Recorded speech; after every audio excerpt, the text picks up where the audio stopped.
يا دي حته يومي. ما تيجي نسرق يد. اقول لك على حاجه، هي الملوخيه بكام؟ الملوخية باين ب 15 جنيه. مش سامع. ب 15 جنيه. طب حلو قوي، تيجي نسرق 4 كيلو عشان نجيب علبتين سجاير. ما نخليهم 8 كيلو وكل واحد فينا يجيب علبتين. علبتين؟ او اقول لك نخليهم 10 عشان المواصلات. خلاص كل واحد يبقى فينا ماشي. معاه ايه؟ علبتين سجاير.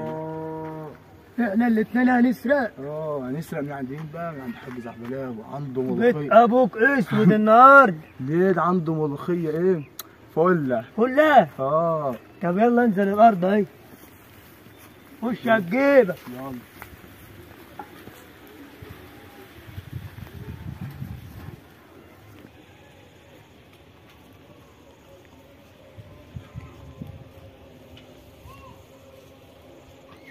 عنده فجل كمان. ايوه يا واد ايوه. انتوا بتعملوا ايه؟ ايه؟ بتعملوا ايه؟ مش بناخد الزكاه بناخد بتاعت الزكاة. الارض؟ هو انا لاقي اللي يزكى عليا عشان اديكوا زكاه؟